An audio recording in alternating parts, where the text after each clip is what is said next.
Atëherë zoti Qiknuri, një mesazh për ditën e sotme, ringjallja e Krishtit. Ringjallja e Krishtit është si ringjallja e jetës, është një ditë e shënuar për gjithë besimtarët ortodoks, dhe këtu ndërmi, ku ka më bukur se ta festojmë, ta mirëpresim me gjithë besimtarët dhe gjithë qytetarët në këtë ditë bekuar dhe që ju urojmë gjithë shqiptarëve, të gjithë ortodoksëve, mbarësi dhe simboli i ringjalljes së Krishtit jetë dhe një ringjallje për gjithë kombin shqiptar dhe për gjithë njerëzinë kudo që jenë. Kështu që gëzuar.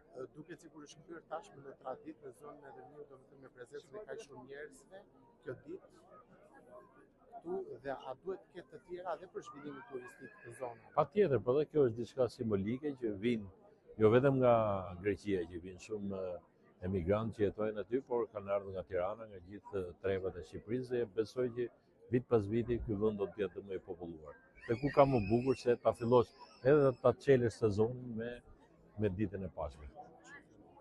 Gëzuar.